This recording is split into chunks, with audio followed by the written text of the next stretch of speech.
Hello everyone and welcome back to another video. In today's video we're going to be going over a handful of tournaments that happened on this weekend. For B tiers we had Dreamhack, San Diego, and Shonen War, and then for an A tier we had Kowloon 5. We're going to be going over all of those. Really quickly, I do want to give a shout out to Mudace for winning Royal Brawl. That was a C tier, but we're going to be focusing on those main three because one was in Japan, one was in America, and one was in Europe, so we get a nice little variety of what's going on around the world. Now the first bracket that I want to take a look at is going to be Dreamhack San Diego, and we are going to be mainly focusing on the top kind of four area for most of these tournaments. Kowloon will go a little bit more in depth, but for Dreamhack we had 13th place being Peckham, Kless, Quinn, and McDemon. 9th place we had Mystery, Nido, Atreus, and Monty. In 7th place we had Rugal, huge shouts to Rugal, one of the best runs of their life, and Dark Wizzy. 5th place you had Andrek and Chase. 4th place you had Luis. 3rd place Larry Lure. 2nd place Karama, and 1st place MKBIGBOSS without dropping a set. MKBIGBOSS looked incredibly clean this tournament, and I think he is now probably the best Rob that we have, at least in 2023. You know, he has that nice top 8 at Let's Make Big Moves, as well as this huge win here with a bunch of really strong wins along the way. He's just such an insane competitor. You still do have, of course, Zomba and Anathema being really close threats. Both those guys are extremely talented, but MKBIGBOSS has just been looking so clean as of late. That's really hard to not say he's the best Rob. Another person that I want to talk about is going to be Karama, and Karama did get 2nd place here. It isn't a huge underperformance, like he's the first seed, he got 2nd, it's not that big of a deal, but I will say, I don't think Karama was playing at his best. It didn't seem like he was thinking that on Twitter as well. You could just see in his gameplay, his conversions were not nearly as clean. He was relying on up smash a lot. The thing about Karama that made him really good is that he was the best Mario about securing kills, whether it was with like an up air combo, whether it was with a raw down air, back air, called down tilt, back air. He very rarely had to rely on like an F smash 2-frame or an up smash. This tournament, like a majority of his kills were coming from the up smash. His conversions weren't super clean, and despite all this, despite Karama not playing super well, having a really hard time getting the kill, he still got 2nd place. Karama is crazy, and he got a bunch of really solid wins along the way. Like he had Chase, Luis, Larry Lure, some other players. Like Karama is so unbelievable that this was a tournament he was playing like quote unquote bad at, the worst I've seen him play in a very long time, and he still got 2nd. He's actually such a scary threat in this game. Like when he's playing at peak, oh my lord, it's unreal. Now, unfortunately, we're not going to be able to cover every single crazy run that happened at Dreamhack, but I do have to give shout outs to Atreus. He played out of his mind, one of his best runs ever. Rugal as well, getting top 8 at a tournament like this. Super impressive doing it with Cloud as well. You don't really see Clouds besides Spargo and like maybe occasionally Nico or Yoshi getting into top 8, but huge shouts to Rugal for that one. Chase and Luis as well, just being super consistent with Paulo. Dark Wizzy getting a nice little top 8. There's so many amazing players that did well at this tournament, but I gotta give the big shout outs to Andrek.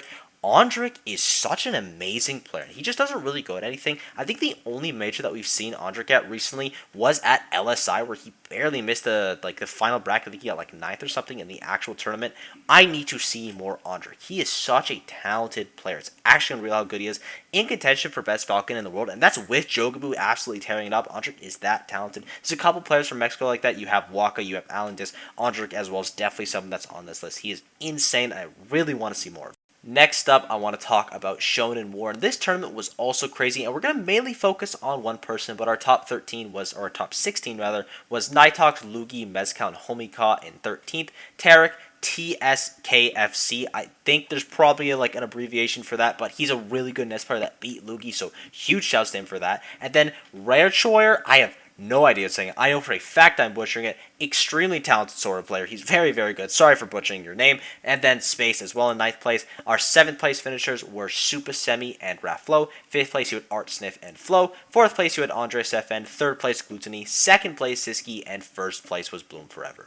Now, the main focus of this tournament will be talking about Bloom, but I do want to give shouts to Super Semi, super amazing player that just doesn't really go to anything, and when he goes to stuff, he always does well, like he did here. Art Sniff as well, this is probably the best run he's ever had, and he's looking to be the best Steve in EU right now, because Steve doesn't have as much representation as they do in EU. In NA, we have a ton of Steves. In Japan, you obviously have Aquila.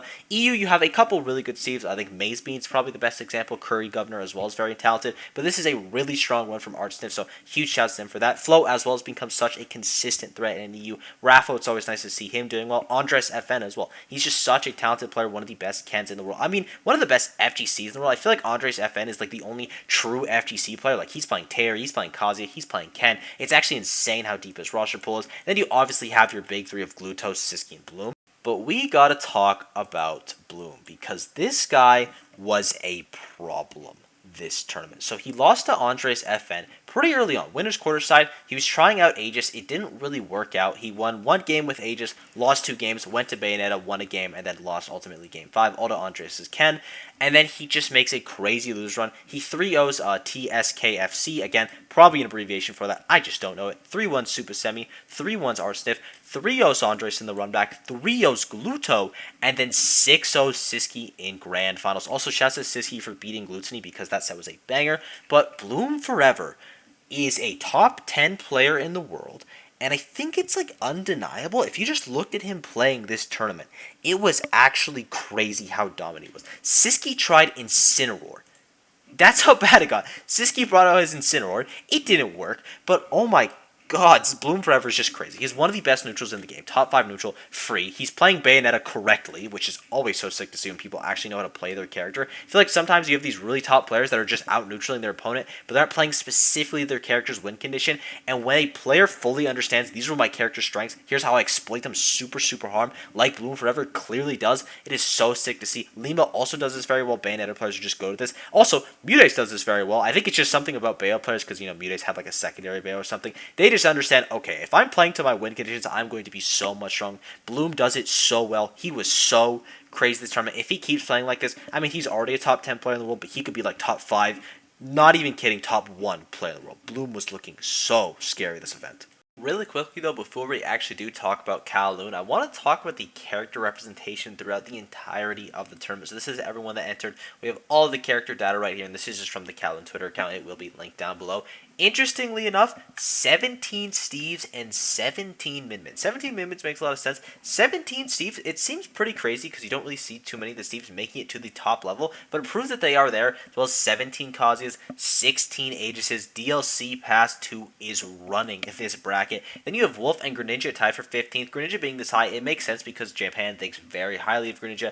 Then it's more typical, Fox, you have Joker, you have Rob, you have Korn, maybe a little bit high, then you have Game & Watch. We Fit at 10, crazy. Instant at 10, maybe not as crazy, and especially not as crazy with the rise of Skyja. I don't know how influential he would be over there, but he definitely would be influential over here, and it makes a lot of sense. Then you have Hero, you have Violet. These are characters, it gets a little bit more typical going down. Some characters that are pretty low though. Snake at 8. Snake is very low at 8. You look at a top 64 for an American major, and there's like 8 Snake players in there. This is extremely low. You have 7 plants, 6 Ganons, and the only character with 0 is Mewtwo. So if you want to be the best Mewtwo player in Japan, you just got to move there. The bar is very, very low right now. The opportunity, it's a ring. And just thought this was something that's super interesting to look at. Just really seeing which characters are doing well in Japan. Not even which characters are doing well, just which characters people are playing. And as you can see, the diversity is very, very good.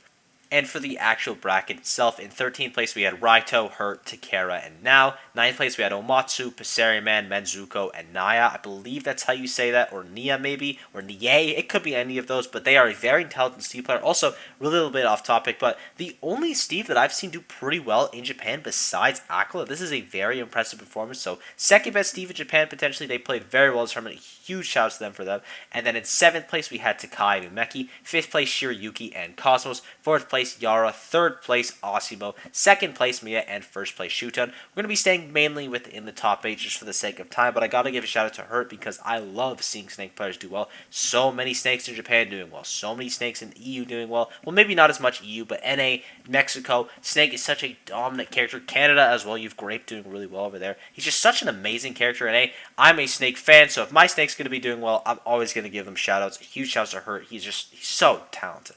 So for 7th place, we had Umeki and Takai. Starting off with Umeki, he got upset fairly early on by Omatsu, which isn't like crazy. No, it's not a great match for Peach. And in the loser side of bracket, he got a win on UFO. I believe that's how you say that. As well as wins on other players like Now. Now's a really big one because of how well he's been doing. And Naya as well. We kind of mentioned Naya earlier. Very talented before losing to Yara. And then Takai had the unfortunate fate of having to play Mia. But despite that, was still able to make top 8. He got wins on Shogun as well as wins on Raito. In Sonic Daka, which is a matchup that I've never seen. It might have been Banjo as well. I didn't actually catch it. But also, huge shout outs to Raito for getting this far again with Daka. And it really seems like he's found his stride again recently. Which is super nice because he had a very rough patch. So nice to see him back. But then Takai also had a win on Omatsu, getting top 8, and then had to lose to Shuton in the losers bracket, which is just a little unfortunate because Shuton went on an absolute hair of a losers run. But huge shout outs to both our 7th place finishers.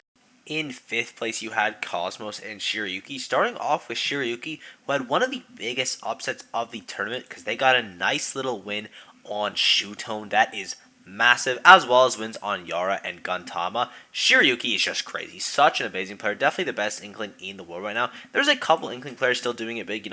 Colorado is still very prevalent. Space is still really good, even though he is kind of juggling that Aegis and Inkling combination. But Shiryuki is doing it, at least to my knowledge. Solo Inkling got that really nice win on Shutone. Again, he did lose the run back, but still, at least getting one Shutone win is just so impressive, especially considering Shutone did win the tournament. And as well, having Cosmos in 5th with wins on Now, Kananabe, and Omatsu. Cosmos, I think, is like the only American player to top 8 a Japanese major in the post-quarantine era. I could be wrong about that. I know Yes got pretty close. I think he got 9th one time. Aaron had a pretty decent showing, so did Jazo. There's been some people that were close, but I think Cosmos is the only one to actually do it. So huge shouts to him for that, as well as getting a bunch of really strong wins along the way. The people he lost to were also incredibly talented. Like, he lost a very close set to Osimo, and then Yara wasn't as close, but still, Cosmos played really well here. Such a scary threat, and I feel like he's really slept on overall, so hopefully this is another result that people will realize, okay, Cosmos is a serious contender for one of the best Aegises in the world. In 4th place, you have Yara with wins on Arika, Terakatori, Manzuko, Umeki, and Cosmos. Yara is such a crazy talented player. Like, it feels like he could beat literally anyone in the world, and he's definitely in contention for #1 Samus right now. Siski's been holding on to that spot for a while, and both of them had some really strong performances this weekend, so Yara getting this really good run isn't definitely giving him that best Samus, but I feel like him and Siski are definitely pulling ahead from the other Samus players, because there's a lot of very talented Samus players. Like, that's one of the most popular characters that you see at the top level, because they're just such a good threat in tournament. But Siski and Yara, absolutely crazy players, both doing very well this weekend, as well as Osimo in 3rd place with wins on Subo, Passeriman, and Cosmos. There's also a lot of very good FGC reps, but no one is even close to as good as Osimo is on the Ryu. Osimo is such an underrated player. Like, if you wanted to say Osimo is top 10 in the world right now, I wouldn't even bat an eye. That is an absolutely fine tank, because his last 3 tournaments have just been stellar performances. He has been doing so well as of late, such a threat, getting a bunch of amazing wins along the way. Like, it feels like he can beat literally anyone in the world. I really hope we can see him in NA sometime soon, because every time he comes over, he does pretty well, and I think if he comes over next time, he might even be able to get a win. Like, he is crazy good.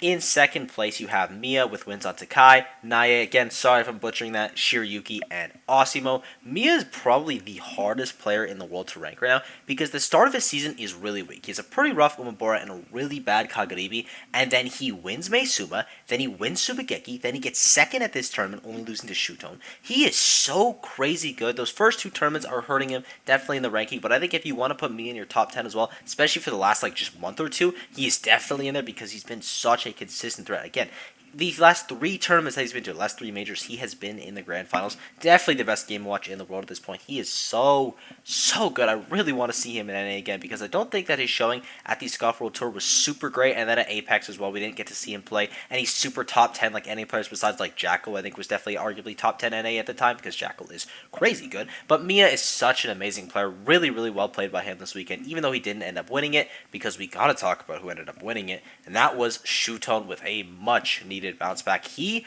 had a crazy loser run, because he lost to Shiryuki fairly early on, so again, huge shout out to Shiryuki for that. That's a massive dub. But then Shutone went on to get wins on Senra, Hurt, Passeriman, Takai, Shiryuki in the run back, Yara, Osimo, and Mia, and one of the best grand finals I've seen in a while, especially that last game. Last game was an absolute banger. The Aegis Olimar combination really pulled through. Shutone, he's been having also a bit of a rough 2023.